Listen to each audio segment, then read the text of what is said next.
Bonjour à tous, j'espère que vous allez bien. Donc on se retrouve aujourd'hui pour une chronique vidéo sur un partenariat avec les éditions Calepin. Donc il s'agit de Seconde Chance de Alexandre Jacquat. Je vous mettrai la couverture par là en couleur, parce qu'elle est assez sympathique. Donc voilà, une bonne lecture. Donc déjà le résumé. Alors c'est l'histoire de Grégory. Donc, il va s'appeler Grégory, surtout dans le début. Donc c'est l'histoire de Grégory qui d'un coup, sans comprendre pourquoi, a disparu administrativement de la circulation. Voilà, il est présent, il a ses souvenirs, il se rappelle de tout ce qui lui est arrivé de son enfance, sa maison, ses parents. Mais voilà, ses parents ne sont plus là, il n'existe plus, les gens ne le connaissent pas. La maison dans laquelle il est censé vivre, quelqu'un d'autre y habite, enfin voilà, le gros beans. Il ne sait plus ni qui il est, ni où il est. On démarre l'histoire avec un jeune homme complètement perdu, euh, qui ne sait plus du tout qui il est et ce qui lui arrive. Au niveau de l'intrigue, donc ça va évoluer tout au long du roman et ça j'ai beaucoup aimé parce que voilà, on avance au fil des découvertes du personnage principal, donc Grégory. Voilà, on le suit vraiment et avec lui on se pose des questions, on se dit ah mais ça se trouve c'est ça, ça se trouve c'est une grosse, un gros, comment on dit, un gros,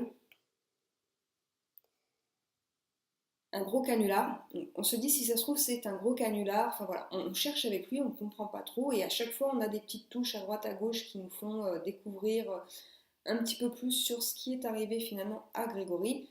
Et je trouve ça extra. Voilà, on suit vraiment le personnage. Donc ce que j'ai également particulièrement apprécié dans cette lecture, c'est la narration. Donc c'est une narration en jeu, voilà. Mais c'est vrai que j'avais tendance ces derniers temps à lire des romans écrits par des femmes, et là on sent vraiment que c'est un homme, il y a vraiment cette touche masculine dans l'écriture, et j'ai trouvé ça très frais et très sympathique, et en plus ça collait super bien à l'histoire.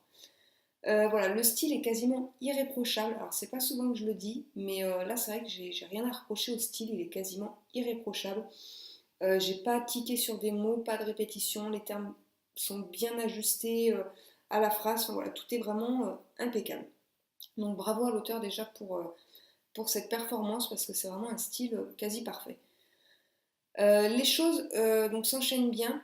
On est face à un développement d'intrigue qui va monter en puissance tout au long euh, de l'histoire, mais sans qu'on ait forcément des rebondissements extraordinaires. Voilà, comme dans certains livres, des fois, on a un super rebondissement, des fois qui paraît même trop gros. Là, non, c'est vraiment des petits pas. Voilà, on fait des petits pas avec le personnage, donc Grégory, et, euh, et voilà, et ça colle, quoi. On le suit jusqu'au bout, et à la fin, je n'en ai pas plus. Donc sinon, tous les autres personnages secondaires sont très bien campés. Voilà, il n'y a pas de... Grégory va rencontrer une jeune femme et c'est pareil, voilà, elle va avoir des choses à chercher à découvrir, mais pareil, elle est très bien campée, bien positionnée et voilà, donc du coup ça colle vraiment. C'est ça qui est bien, c'est que ça paraît presque réaliste, quoi. On pourrait se dire, tiens, et si c'était vrai? Ce qui m'a également, ce qui m'a également ravi dans ce livre, c'est que voilà, ça se passe en France. C'est donc un véritable road trip puisque voilà, les personnages sont en fuite pendant une bonne partie du livre.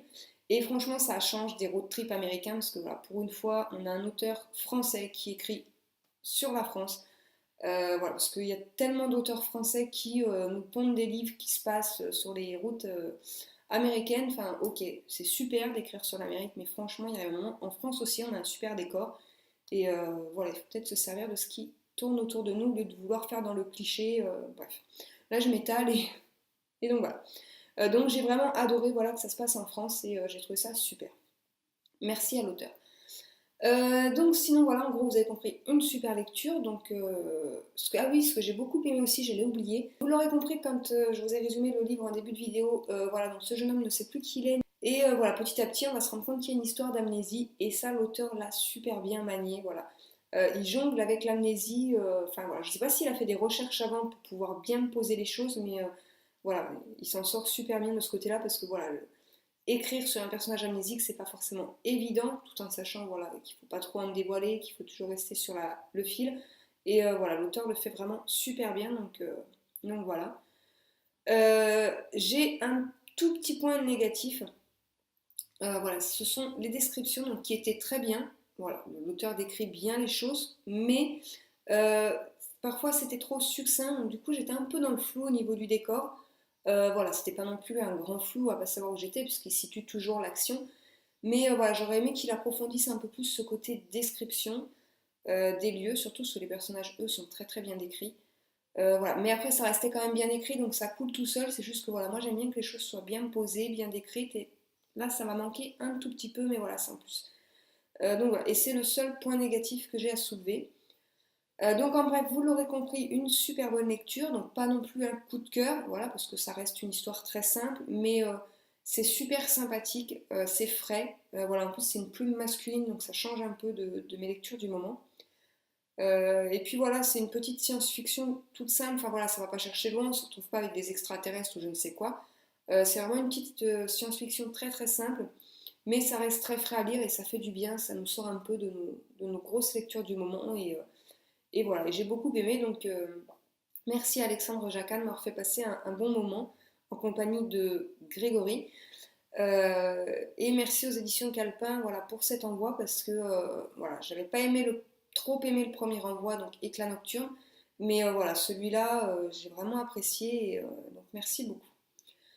Donc ma prochaine vidéo sera sur Brûlure de glace, qui est le premier tome d'une saga que j'ai reçu de la part des éditions Cyplog et que vraiment là pour le coup j'adore. Ça fait du bien, c'est frais, ça change, voilà. Donc je vous en dirai plus dans la prochaine vidéo. En barre d'infos, bah, je vous mets le lien vers le site des éditions Calpin, le lien également pour trouver Seconde Chance parce que voilà, je le conseille vraiment. En plus, voilà, il est accessible à tout public, donc il faut vraiment voilà, le découvrir. Et puis pour une fois qu'on a un auteur français qui écrit de la SF et en plus ça se passe en France, bah, ça fait du bien, donc voilà, il faut sauter dessus. Donc je vous dis à bientôt, je vous fais plein de bisous et puis bah bonne journée. Bye bye!